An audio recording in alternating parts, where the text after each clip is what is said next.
But ಅಲ್ಲಿ investment ಬೇಕಾಗಿತ್ತು. ಇಲ್ಲಿ ನಮ್ಗೆ ಎಂತ ಇನ್ವೆಸ್ಟ್ಮೆಂಟ್ ಇಲ್ಲ. ಕಂಪನಿ ಆಲ್ರೆಡಿ ಪ್ರಾಡಕ್ಟ್ ಇರ್ಬೋದು, ಪ್ಲಾನ್ ಇರ್ಬೋದು, ಬ್ರಾಂಚ್ ಇರ್ಬೋದು, ಸರ್ಟಿಫಿಕೇಟ್ ಎಲ್ಲ A to Z ಮಾಡಿದೆ. ಫಸ್ಟ್ ನಾವು ಮಾಡಬೇಕಾಗಿರೋದು ಎರಡೇ ಕೆಲಸ. 100% ನಾನು ಯೂಸರ್ ಆಗಬೇಕು, 100% ಯೂಸರ್ ಆಗಬೇಕು, ಬಂದಿರೋ ರಿಸಲ್ಟ್ನ ಶೇರ್ ಮಾಡಿ. ಈ ಎರಡು ಕೆಲಸ ಮಾಡೋದ್ರಿಂದ ನಮ್ಮ ಲೈಫಲ್ಲಿ ಏನು ಡ್ರೀಮ್ಸ್ ಇದೆಯೋ 100% ಫುಲ್ಫಿಲ್ ಆಗುತ್ತೆ. ಬಟ್ 1 year ಅನ್ನೋದು ತುಂಬ ಇಂಪಾರ್ಟೆಂಟ್.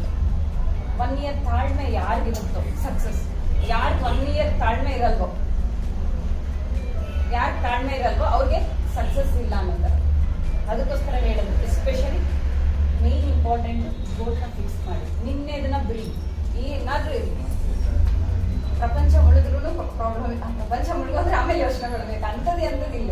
ಏನೋ ಒಂದು ಪ್ರಾಬ್ಲಮ್ ಇರುತ್ತೆ, ಪಕ್ಕಕ್ಕೆ ಇಟ್ಬಿಡೋಣ. ಸಕ್ಸಸ್ ಆಗಬೇಕು. ನಾನು ಒಂದಿನ ಬದುಕಿದ್ರು ಹೆಂಗ್ ಬದುಕಬೇಕು ಅನ್ನೋದು ನಾನು ಡಿಸಿಷನ್ ತಗೋಬೇಕು. ಅದಕ್ಕೋಸ್ಕರ ಹೇಳ್ತಾ ಇರೋದು, ಮೇನ್ ಬಂದ್ಬಿಟ್ಟು ಈ ಮಂತ್ ಅಂದ್ರೆ ಒಂದು ಗೋಲ್ ಇಟ್ಕೋಬೇಕು. ಗೋಲ್ ತುಂಬ ಇಂಪಾರ್ಟೆಂಟ್. ಯಾರು ಗೋಲ್ ಇರಲ್ವೋ ಅವ್ರು ಸಕ್ಸಸ್ ಕಡೆಗೆ ಹೋಗಲ್ಲ.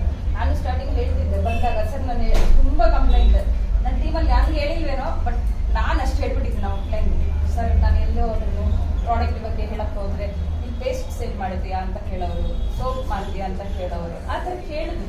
ತುಂಬ ಜನ ಕೇಳಿದ್ರು. ಬಟ್ ಆ ಟೈಮಲ್ಲಿ ನನಗೂ ಸ್ವಲ್ಪ ನರ್ವಸ್ ಫೀಲ್ ಆದೆ.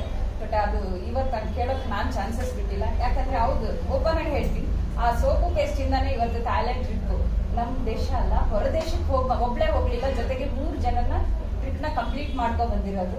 ಅದೇ ಇವತ್ತು ಹೇಳ್ತೀನಲ್ಲ, ಇದೇ ಸೋಪು ಪೇಸ್ಟ್ ಇಂದಾನೆ ಮೊನ್ನೆ ಒಂದು ರೀಸೆಂಟ್ ಆಗಿ ಒಂದು ಕಾರ್ನ ಬೈ ಮಾಡಿರೋದು.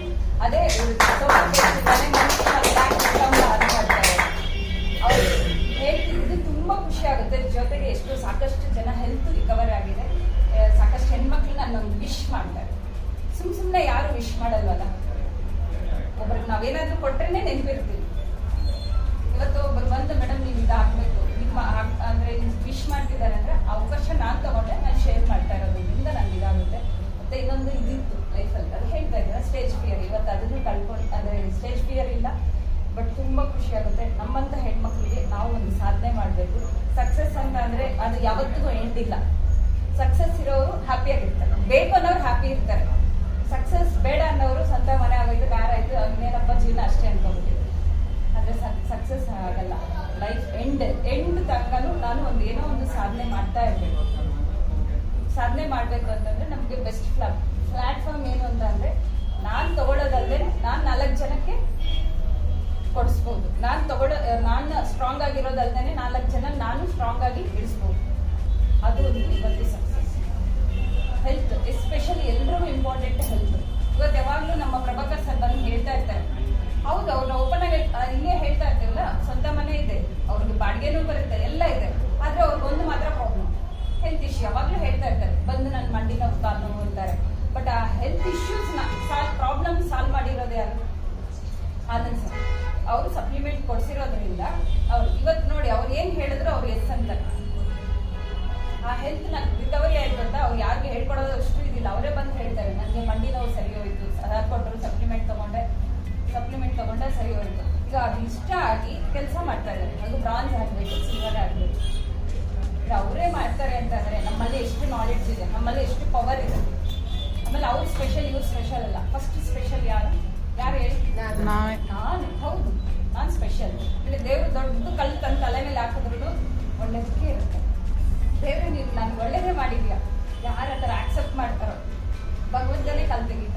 ಇದಕ್ಕೆ ಲೈವ್ ಎಕ್ಸಾಂಪಲ್ ನಮ್ಮ ಯಮುನಾ ಮೇಡಮ್, ಅವ್ರು ವರ್ಕ್ ಮಾಡ್ತಾ ಇದ್ರು ಖುಷಿಯಿಂದ. ಲಾಸ್ಟ್ ವೀಕ್ 14ನೇ ತಾರೀಕು ಬಂದ್ರು, ಪ್ರಾಡಕ್ಟ್ ತಗೊಂಡ್ರು, ಟಕ್ ಅಂತ ಬ್ಯಾಗ್ ಹಾಕೊಂಡ್ರು, ಡೌನ್ ಲೈನ್ ಹತ್ರ ಹೋದ್ರು.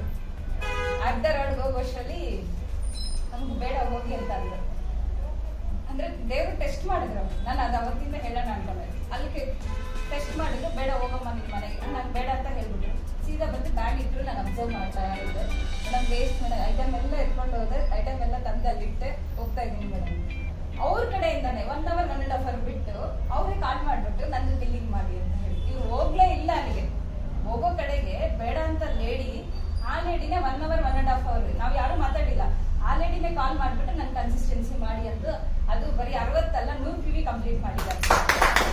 60,000 ನಾನೇನಂತ ಡೌಟ್ ಬಂತು, 85,000 ಚೆಕ್ ಇನ್ಕಮ್. ಒಂದು ಹೌಸ್ ವೈಫ್ ಮನೇಲಿ ಕೂತ್ಕೊಂಡೆ 1 lakh ಇನ್ಕಮ್ನ ಅರ್ನ್ ಮಾಡ್ಬೋದು. ಅಷ್ಟು ಬೆಸ್ಟ್ ಆಪರ್ಚುನಿಟಿ ಇಷ್ಟು ವಿತ್ TDS ಸಹ ಗವರ್ಮೆಂಟ್ಗೆ ಪೇ ಮಾಡ್ತಾ ಇದ್ದಾರೆ. ಅಷ್ಟು ಆಪರ್ಚುನಿಟಿ ಕೊಟ್ಟಿರೋಂಥ ಆನಂದ್ ಸಣ್ಣ ಇಲಾಖೆ. ಅವ್ರು ಬೇಸಿಕ್ ಮೆಕ್ಯಾನಿಕಲ್ ಇಂಜಿನಿಯರ್ ಆಗಿ ವರ್ಕ್ ಮಾಡ್ತಾ ಇದ್ರು. ಇನ್ನು ಪಾರ್ಟ್ ಟೈಮಲ್ಲಿ ಜಾಬ್ ಮಾಡ್ಕೊತಾ ಒಂದು 24,000 ಅವ್ರ ಸ್ಯಾಲ್ರಿ ಇತ್ತು. ಆ ಟೈಮಲ್ಲಿ ಈ ವರ್ಕ್ನ ತಗೊಂಡು ಅಡಿಷನಲ್ ಇನ್ಕಮ್ ಇದೆ.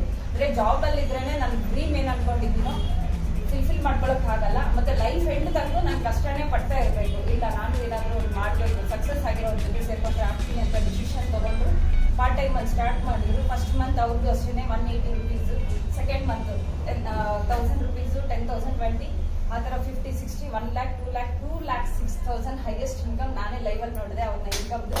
ಅದೇ ಥರ 2 ಕಾರ್ ಅಚೀವ್ ಮಾಡಿದ್ರು.